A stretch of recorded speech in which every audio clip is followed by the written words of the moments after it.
하나님께서 주신 어린아이를 어떻게 키울까요? 저도 오늘 제목을 이 아이를 어떻게 키워야 합니까? 라고 제목을 정했습니다. 어떤 분들은 자녀들을 다 키우셨기에 나는 좀 해당 사항이 없는데, 또 어떤 분들은 나는 아이를 낳지 않아서 나는 저 별로 관계가 없다라고 말씀하시는 분들도 계실 겁니다. 그러나 자녀를 낳았든 자녀를 낳지 않았든 신앙의 후배를 가지고 있고 또 신앙의 선배가 되셨다면 우리 신앙의 후배들을 어떻게 말씀으로 키워야 하며 어떻게 말씀으로 인도하여야 한다는 것은 당연히 우리가 가져야 할 질문 가운데 하나라고 생각이 됩니다. 하나님께서 이 세상을 창조하신 이후에 인간의 범죄함으로 인하여 모든 것들이 소망을 다 잃어버리게 되었습니다. 그러나 하나님께서 우리 인간들 세계에 들어오시고 간섭하셔서 인간의 마음속에 사랑을 주시고 가정을 주시고 아름다움을 주셨습니다. 예수 그리스도께서 우리에게 오심으로 자기 자신을 주셨고 우리들에게 예수 그리스도로 인한 새 생명을 허락해 주셨습니다. 만일 하나님께서 간섭하시지 않으셨다면, 하나님께서 우리에게 은혜를 주시지 않았다면 우리가 이 세상에 살아가는 그 모든 것들이 다 헛것일 것입니다. 하나님께서 우리에게 주신 그 귀한 자녀들, 그 자녀들을 어떻게 키워야 할까? 이것은 우리 예수 믿는 사람들뿐만 아니라 믿지 않는 사람들에게도 굉장히 중요한 질문입니다. 그런데 예수 믿는 사람들 가운데서도 하나님께서 우리에게 주신 이 귀한 자녀를 하나님의 사람으로 키우는 사람들도 있지만 또 다른 어떤 사람들은 그렇지 않은 사람들이 참 많습니다. 세상의 어떤 기준을 채우기 위해서, 또 세상에서 원하는 어떤 수준을 이루기 위해서 그 아이들을 세상적인 관점에서 더 성공시키기 위해서 노력하시는 분들도 굉장히 많음을 압니다. 우리 옛말에 3살적 버릇이 언제까지 간다 그랬죠? 80까지 간다 그랬습니다. 어린아이 때 배웠던 것이 평생 간다는 이야기입니다. 그것뿐만 아니라 어떤 분은 책을 쓰기에 우리가 유치원에서 배운 것은 평생 사용할 수 있는 것이다, 유치원에 배웠던 것으로 평생을 쓴다, 이런 책을 쓴 분도 계십니다. 또 독일의 철학자이며 교육학자인 헐버트라는 사람은 이렇게 말씀했습니다. 교육은 원래 가정에서 하여야 하는 것으로서 부모야말로 가장 훌륭한 교사다라고 이야기를 했습니다. 어린아이들이 어머니에게서 태어나서 가장 먼저 보게 되는 사람이 부모입니다. 그리고 부모 품 안에서 젖을 먹으면서 어느 정도 일정한 시간을 자라게 되는 그 시간에 배우고 느꼈던 모든 감정, 모든 배움이 평생을 가게 됩니다. 어떤 사람이 문제를 가지고 문제의 아로, 때로는 문제의식을 문제로 갈등을 일으키게 될 때 그 배경을 쭉 찾아가 본다면 그 어렸을 때 그의 성장 과정의 어떤 흔적들이 나중에 삶의 모습으로 나타나게 되는 경우를 종종 보게 됩니다. 오늘 우리가 읽었던 사사기 13장은 삼손의 출생에 관계되는 것입니다. 삼손의 부모 마노아 부부는 아이를 갖지 못했습니다. 그래서 아이를 갖기 위해서 얼마나 기도했겠습니까? 그랬더니 마노아 아내에게 천사가 나타나서 아이를 갖겠다고 이야기를 합니다. 그 말을 듣고 마노아가 에이 이렇게 하다가 다시 나타나면서 그 얘기를 하니까 이렇게 기도한 겁니다. 하나님께서 주신 이 아이를 어떻게 키워야 할지 하나님의 사자를 보내셔서 저에게 알게 해 주옵소서. 그러면 제가 이 아이를 잘 기르겠습니다. 다른 많은 자녀 교육 방법 가운데 하나로 사용하겠다는 것이 아니라 하나님께서 가르쳐 주신 그대로 이 아이를 가르치겠습니다 라고 하는 것입니다. 조금 전에 장로님께서 기도 중에도 말씀하셨듯이 시편 127편에 보면 자식은 하나님께서 주신 기업의 태의 열매는 하나님의 상급이라고 이야기를 합니다. 하나님께서 주셨습니다.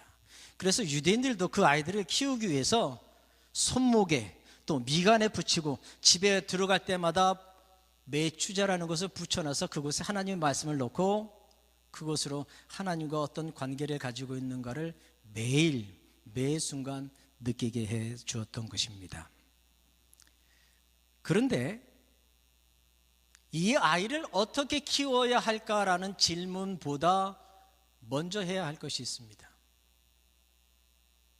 그 질문은 이 아이를 어떻게 키우는 것보다 더 중요한 것입니다. 그 아이에게 과연 부모된 우리는 어떤 모습을 보여주어야 하는 거냐 하는 겁니다. 3살부터 8까지 가는 그 어린아이 때, 아니 장성에서도 과연 부모된 우리는, 신앙에 앞서간 우리들은 신앙의 후배들에게, 아니 우리들의 자녀들에게 어떤 모습을 보여주어야 하느냐는 겁니다. 제가 한국에서 사역할 때 부목사로 사역하면서 교회에서 성도님들이 오게 되면 라비에서 제가 이렇게 성도들을 안내하고 그랬습니다. 그때 제가 성도들이 아니면 이렇게 뒷짐을 지고 이렇게 왔다 갔다 이렇게 했었습니다. 그랬더니 저희 5살 난 어린아이가 자기도 뒷짐 지고 이렇게 왔다 갔다 하더라고요. 그래서 저가 보고 야, 조그만 놈이 무슨 뒷짐을 져 그랬더니 그 녀석이 하는 말이 아빠가 그랬잖아. 걔는 뒷짐의 의미는 생각하지 않습니다. 아빠가 뒷짐을 지고 있기 때문에 그저 저렇게 하는 건가 보다라고 했던 겁니다. 우리가 어떻게 하나님을 섬기느냐에 따라서 우리들의 자녀들이 하나님을 섬기게 됩니다. 아니 모든 분들이 자녀들에게, 신앙의 후배들에게 잘 되라고 말씀을 하십니다. 그러나 말씀하는 것보다 더 중요한 것은 우리가 어떻게 살아가야 하느냐 하는 것이 더 중요하고 더 우선된다는 말씀입니다. 아이들을 좋은 대학에 보내고 좋은 직장을 갖게 하는 것도 중요합니다. 그래야 됩니다. 그래야 이 세상을 점령할 수 있습니다. 그러나 그 밑바닥이 잘못되어 있다면, 그 바탕이 신앙으로 되어 있지 않는다면 좋은 직업, 좋은 훌륭한 것들을 가지고 오히려 하나님께 영광을 돌리기보다는 그렇지 않게 될 경우들이 훨씬 더 많다는 것입니다. 그래서 저는 성경에 나오는 3분을 통해서 우리들의 삶의 지표, 삶의 모습들을 찾아보고자 합니다. 첫 번째로 제가 생각해 본 것은 예배자의 삶을 우리 부모님들이 살아야 하지 않겠는가 생각이 됩니다. 창세기 4장에 보면 하나님께서 아담과 하와를 지으시고 생육하고 또 자녀를 낳았습니다. 그런데 형인 가인이 아벨을 죽이죠. 그래서 하나님께서 아벨 대신 주신 자녀 이름이 셋입니다. 사실 아벨은 순교하고 나서 자녀도 없을 뿐더러 그 후에 기록이 없습니다. 그러나 셋을 주셔서 아벨 대신 하게 하셨죠. 창세기 4장에 들어가면서 그 자손들의 이야기가 쭉 기록되어 있습니다. 그런데 이 가인은 자기 동생 죽인 것의 대가로 벌을 받아야 되니까 하나님께 질문하면, 하나님, 세상 사람들이 저를 죽이려 하면 어떻게 합니까? 그랬더니 하나님께서 너는 유리하는 삶을 살아라. 떠돌이 삶을 살아라.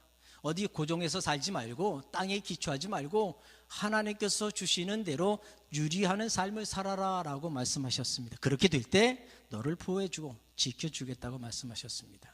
그런데 창세기 4장에 들어가면서 롯 지방이라는 곳에서 성을 쌓게 됩니다. 이제 하나님과 관계없이 내가 내 땅과 나의 보호 영역을 만들어 놓겠다고 가인이 합니다. 그러고 나서 가인은 그곳에서 생육하고 번성합니다. 퉁소 만드는, 악기를 만드는 자의 시조가 가인의 자손에게 나왔습니다.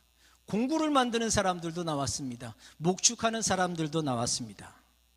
여러분, 어쩌면 우리는 많은 것들을 이 가인의 자손들에게서 누리고 있을 수도 있습니다. 참 많은 것을 했습니다.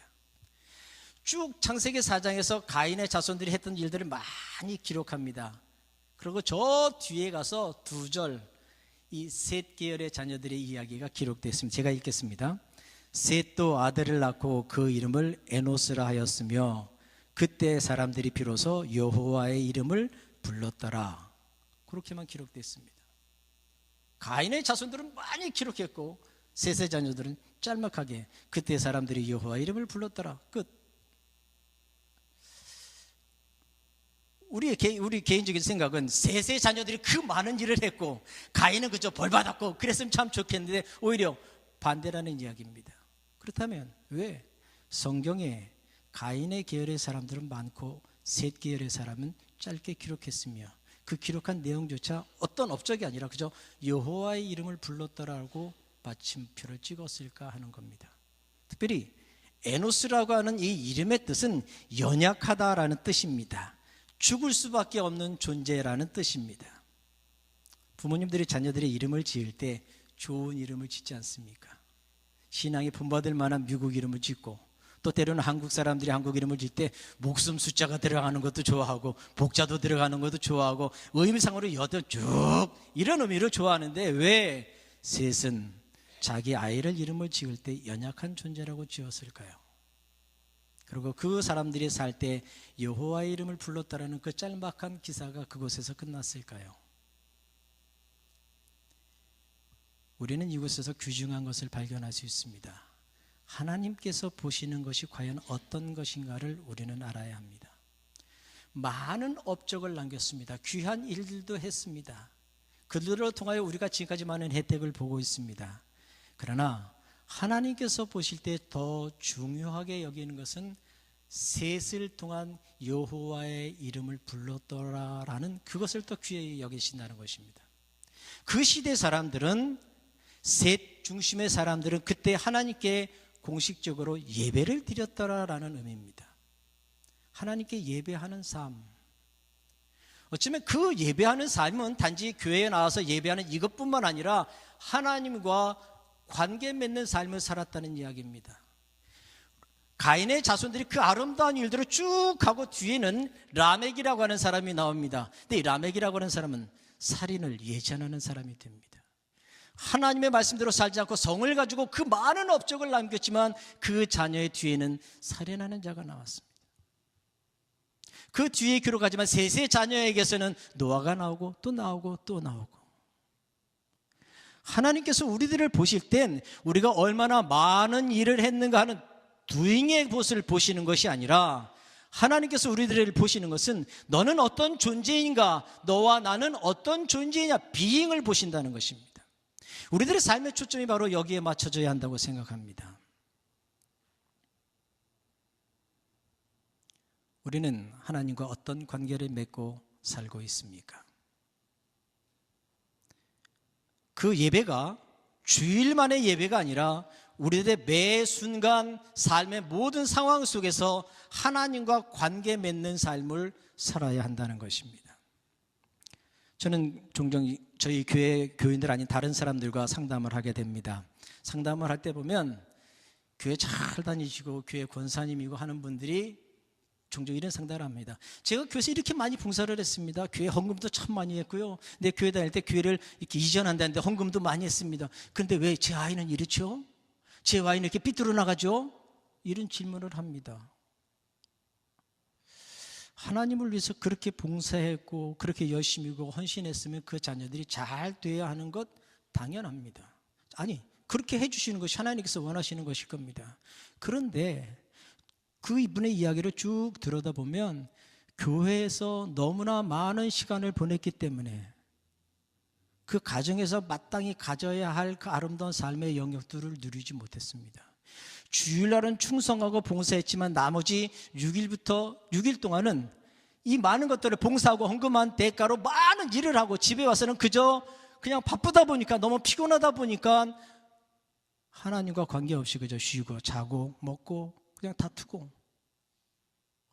예배의 삶이 주일만의 삶으로 제한됐습니다. 나머지 삶은 하나님과 관계없는 삶이었습니다. 여러분, 예배하는 삶이란 교회에서만의 삶이 아니라 바깥에 나가서 직장 생활하면서 우리 여자 성도님들 설거지하면서 자녀 교육하면서 빨래하면서 이 모든 것이 하나님과 관계 속에서 이루어져야 합니다. 여러분이 직장에서 일하시는 것도 역시 마찬가지입니다.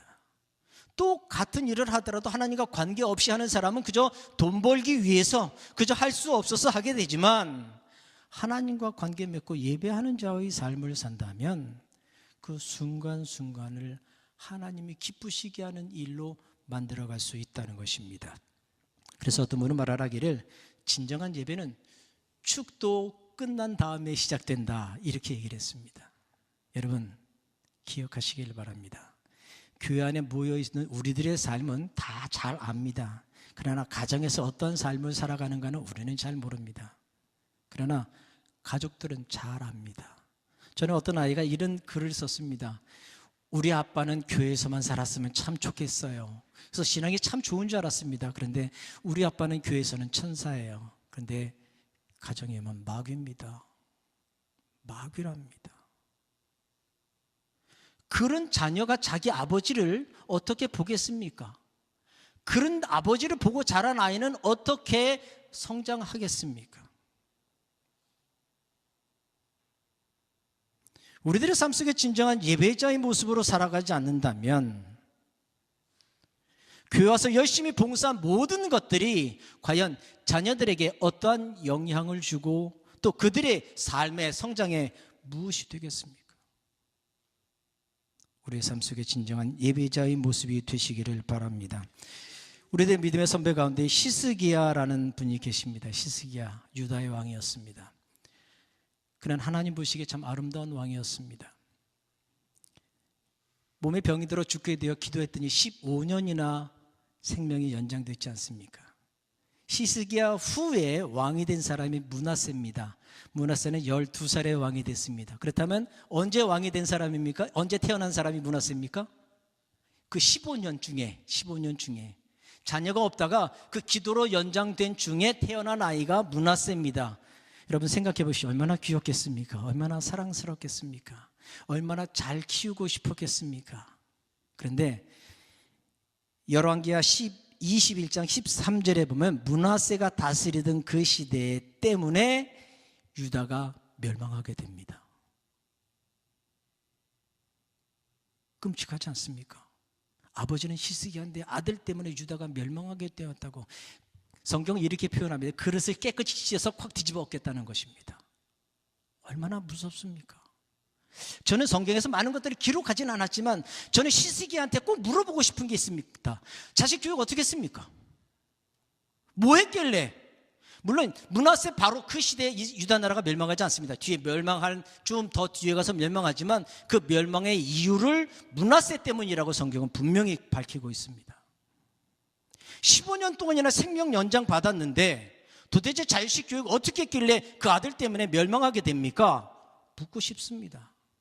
그런데 그 묻고 싶은 것들이 또 많은 분들이 저에게도 묻고 싶겠죠. 목사님, 당신 아들은 어떻습니까?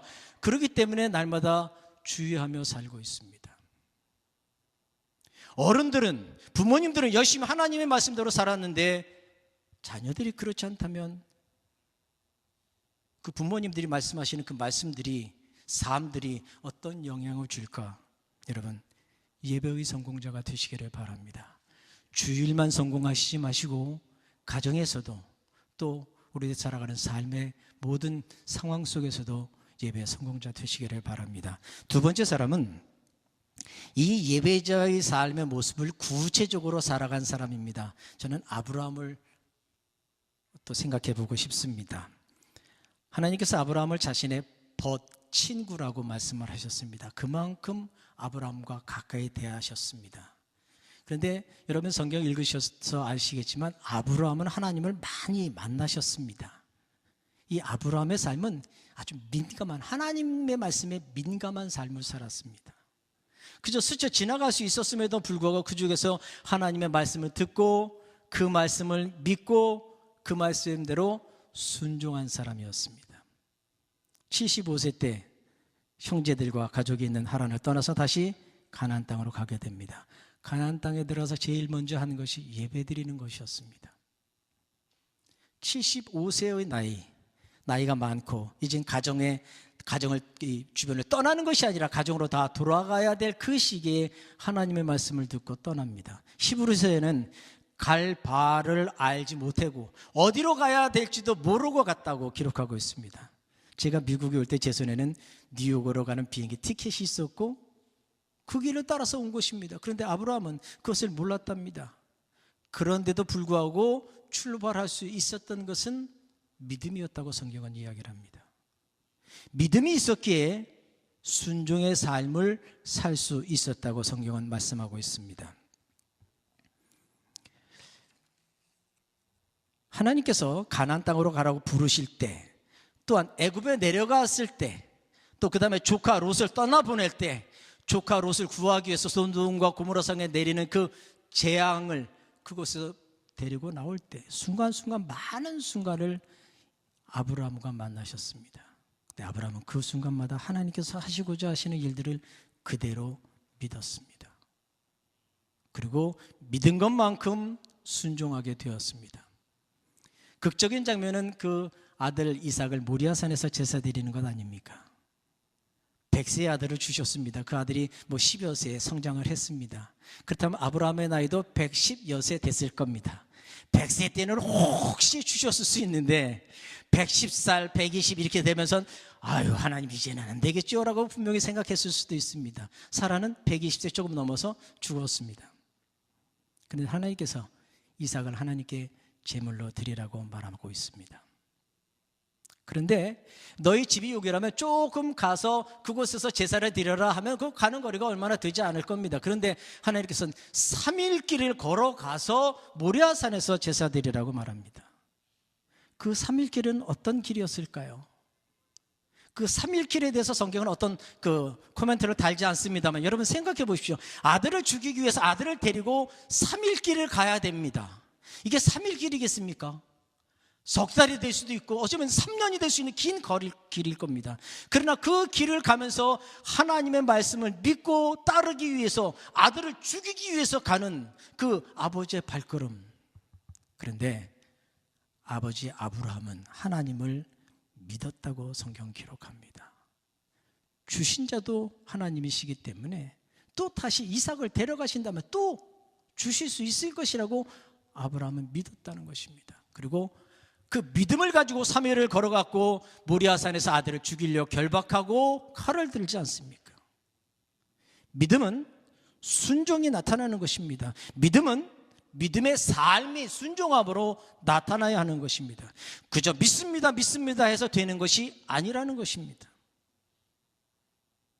종종 교회 다니신 분들 가운데 저 사람 믿음 좋아, 정말 저 사람 믿음 좋아, 교회도 얼마나 안 빠지고 새벽 기도도 안 빠지고 1년 365일 기도하는 분이야. 근데 그 사람의 삶이 그렇지 않다면 그 사람 믿음 있는 사람입니까? 야고보 사도는 말합니다. 나는 행함이 있다, 너 믿음 있다고 하는데 네 믿음을 나에게 보여다오 라고 말하고 있습니다. 믿음이 있다면 그에 합당한 삶의 모습이 보여야 한다는 것입니다. 우리들이 예수 그리스도를 따라가고 예배의 승리자가 되고 말씀대로 살아간다면 그 삶의 모습이 우리들의 흔적을 통하여 나타나야 한다는 것입니다. 우리들이 걸어가는 걸음마다 예수 그리스도의 모습이 나타나야 그게 진정한 믿음의 사람이라는 것입니다. 아브라함에게는 그 어려움 가운데서 믿음이 있었기에 믿음의 말씀대로 꿋꿋하게 순종하는 모습이 있었습니다. 그런데 그 믿음이 이삭에게도 그대로 이어지게 됩니다. 창세기 26장을 보면 아브라함 때 첫 흉년이 있었는데 이삭 때 또 흉년이 들었다는 말씀으로 시작됩니다. 여러분 아브라함 때 흉년이 들어서 아브라함이 애굽으로 내려가죠. 그 애굽에 내려갈 때 어떤 일이 일어나죠? 저 사람은 내 누이입니다. 내 아내가 아닙니다. 그런데 하나님께서 그 애굽 왕에게 알게 하셔서 오히려 거기서 혼나는 것이 아니라 많은 복을 받고 세상 사람들에게 저 사람 하나님의 사람이야 건드리지 마 인정받고 돌아오게 됩니다. 창세기 26장에 이삭 시대에 또 흉년이 들었다고 기록하면서 애굽이 아니라 그랄로 갑니다. 그런데 부전자전이듯이 이 이삭도 똑같이 얘기합니다. 이 사람 내 누이입니다. 그런데 그곳에서도 하나님께서는 이삭을 보호하시죠. 그랄 왕에게 알게 하시고 오히려 또 이 이삭을 모든 축복의 대상으로 축복해 주면서 보내게 됩니다. 아브라함 때 흉년이 들었다는 말과 또 이삭 때 흉년이 들었다는 말, 애굽의 왕에게 인정을 받게 하시고 그랄의 왕에게 인정을 받게 하시고 창세기 26장은 아브라함의 이야기를 하는 것처럼 이삭의 얘기를 동시에 하고 있습니다. 무슨 말입니까? 아브라함이 믿음으로 순종했던 삶의 모습을 이삭도 그대로 이어받았다고 성경은 기록하고 있는 것입니다. 이삭의 이야기는 많이 기록되어 있지 않습니다. 그러나 이 아비멜렉이나 그 그랄 사람들이 우물을 뺐으면 그저 내주고 또 다른 곳으로 이주하는데 또 우물이 나옵니다. 또 주면 또 물이 나오면 또 뺏기고 또 다른 곳으로 갑니다. 몇 번 하니까 그 사람들이 저 사람은 하나님께 복받은 사람이구나. 사람들에게 인정받게 되고 당신이 받을 복을 좀 나누어 가지십시다 라고 해서 약속을 하죠. 그래서 그 약속해서 판 우물이 브엘세바입니다. 그래서 이스라엘의 영토가 브엘세바에서 저 북쪽 단까지가 이스라엘의 영역입니다. 아브라함의 삶을 그대로 이어받은 이삭입니다. 믿음을 가지고 순종하는 삶을 살았던 사람이 아브라함이고 이삭이었다는 삶입니다. 사랑하는 성도 여러분, 우리들의 삶은 어떻습니까? 우리들의 삶의 모습 가운데 얼마나 믿음이 있으며 믿음을 가진 만큼 순종하는 삶의 모습을 사셨습니까? 제가 한국의 드라마 이렇게 세미나 같은 것들을 종종 보는데 그 가운데 가정 문제를 이야기한 것이 많이 있었습니다.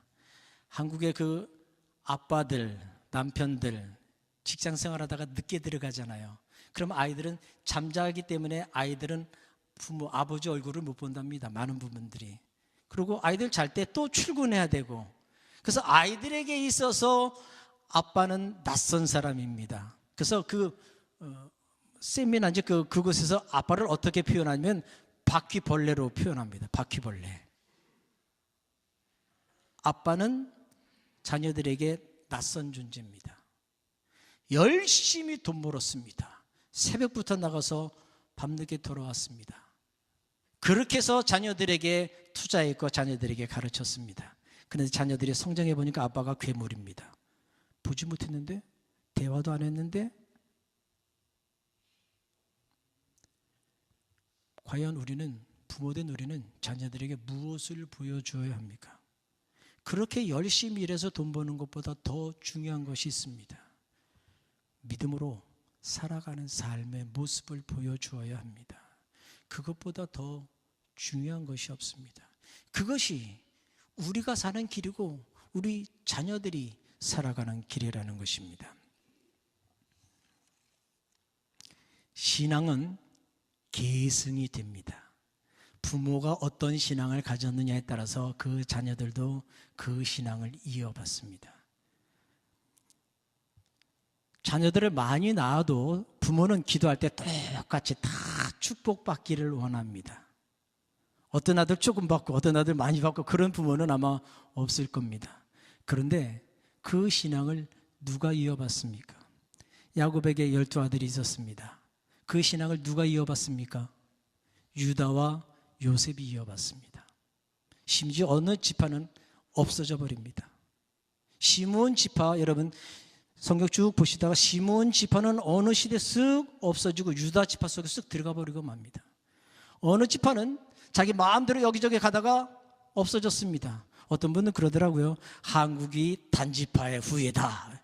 그런 분도 있습니다. 그런지 아닌지는 우리는 모르겠지만 없어져 버립니다. 아버지는 모든 아들을 놓고 복을 필요 없습니다. 그런데 그 복은 신앙을 이어받은 자녀들에게로 흐른다는 것입니다. 비가 내립니다. 많은 비가 내리지만 그 빗물이 어디로 흐르냐면 제일 낮은 곳으로 흐릅니다. 하나님께서 복을 주시고자 합니다. 그 복은 믿음을 이어가는 자녀들에게 복이 간다는 것을 기억하시기를 바랍니다. 그렇다면 부모가 바른 모습 보여주고 걸어가셔야 자녀들도 걸어갑니다. 저는 어떤 분이 이런 글을 쓰셨습니다. 신문 기자가 어느 목사님에게 인터뷰를 했습니다. 목사님의 아버지의 삶은 참 어렵고 술도 많이 잡수시고 담배도 많이 태우셨던 그분인데 어떻게 그곳에서 목사님이 되셨습니까? 그때 그분이 이렇게 대답했습니다. 한번 생각해 보십시오. 이런 상황 속에서 내가 어떻게 술을 마시고 담배를 피우고 할 수 있습니까? 그러다 보니까 제가 목사가 됐죠. 이랬습니다. 동생에게 물었습니다. 근데 동생은 왜 이렇죠? 그랬더니 하는 말이 이런 상황 속에서 어떻게 내가 술 먹고 담배 피지 않을 수가 있었겠습니까? 똑같은 상황을 보고 똑같은 환경을 봤는데 달라지더라는 겁니다. 신앙을 가져야만 믿음과 순종의 삶이 이어져야만 그게 가능하다는 것입니다.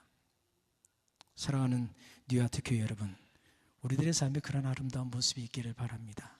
그저 교회 다닌다는, 그 믿음이 있다는 이런 이름이 아니라 삶의 모습을 통하여 우리 자녀들에게 믿음의 모습을 보여주십시다. 한 가지 더 생각하겠습니다. 요즘은 닮은 꼴 연예인들이 있다고 말합니다. 닮은 꼴 연예인. 누구냐면 그 왜 패튀김이라는 분이 있잖아요. 그분 이미테이션 연예인이 패튀김 이런 분이 있습니다. 모르시나 보네요. 진짜입니다. 패튀김처럼 그 노래를, 패튀김 노래를 잘합니다. 참 잘합니다. 나 후나 있지 않습니까? 근데 그 사람 대용으로 쓰는 너 후나라는 분이 있습니다. 진짜 잘합니다. 여러분 인터넷 가서 찾아보세요. 진짜 잘합니다. 근데 대선 후보를 따라하는 사람도 있습니다. 안철수 대신에 안찰스라는 사람이 있습니다. 제가 만든 거 아니고 진짜 있습니다. 찾아보시면 됩니다. 거기다 그 보면 문재인 대신 문재수라는 분이 그분 흉내내고 다닙니다. 흉내냅니다. 세 번째 우리가 생각해 볼 것은 우리는 본을 보이며 본을 보여야 된다는 것입니다. 본을 받고 본을 보이는 사람. 세 번째는 저는 사도 바울을 생각해 보고 싶습니다. 그 많은 사람들 가운데 나를 따르라 라고 하는 사람들이 있었습니다. 그 이스라엘과 아랍과의 전쟁, 6.1 전쟁 가운데 이스라엘의 초급 장교들이 그렇게 많이 죽었답니다. 다른 전쟁과 달리 초급 장교들이 가장 많이 죽은 전쟁이 그 전쟁이랍니다. 그런데 이스라엘의 군체제는 우리는 미국이나 한국처럼 육군사관학교나 사관학교 갔다가 제대해서 지휘관이 되는 것이 아니라 병에서부터 이렇게 진급해서 장교도 많이 된답니다. 근데 그 지휘관들이 전쟁에 나가서 야 니들 앞으로 돌격 앞으로가 아니라 초급 장교들이 자기가 앞장서서 뛰어나갔고 그 뒤를 부하들이 따라왔다는 겁니다. 그러니까 많이 죽었죠. 그 대신에 전쟁을 승리하지 않았습니까? 이스라엘이라고 하는 조그만 나라가 주변에 그 많은 아랍국과 싸워서 이기지 않습니까? 아마 지금도 이스라엘 나라는 전쟁할 때 장교들이 앞장서서 할 겁니다. 물론 사령관 같은 사람들은 뒤에 있겠지만 초급 장교들이 앞장설 것입니다. 사도 바울은 믿음의 사람인 우리들에게 이렇게 말합니다. 고린도전서 11장 1절 내가 그리스도를 본받은 것처럼 너희는 나를 본받는 자가 되라.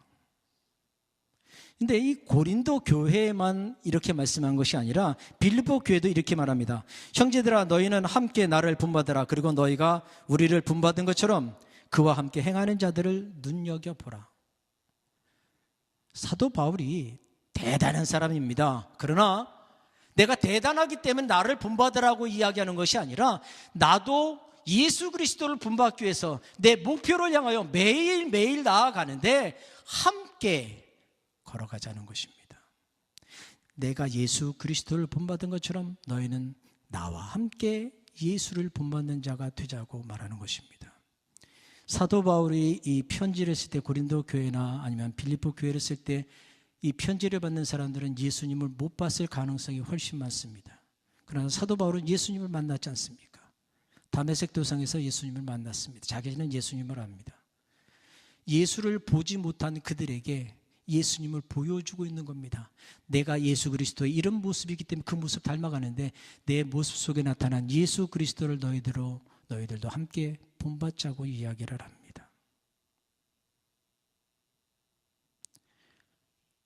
우리는 우리들의 자녀들에게 무엇을 본받으라고 이야기해 주고 있습니까? 어떤 모습을 본받으라고 이야기하고 계십니까? 사도 바울은 내가 아직 이루었기 때문에 완성했기 때문이 아니라 나도 목표를 향하여 매 순간 나아가듯이 우리 함께 예수 그리스도를 본받아 나아가자라고 앞서 나아가고 있습니다. 우리 믿음의 사람들이 우리 부모된 우리들이 해야 될 것이 바로 이 앞서가는 모습입니다. 우리들의 목표는 예수 그리스도를 본받는 것입니다.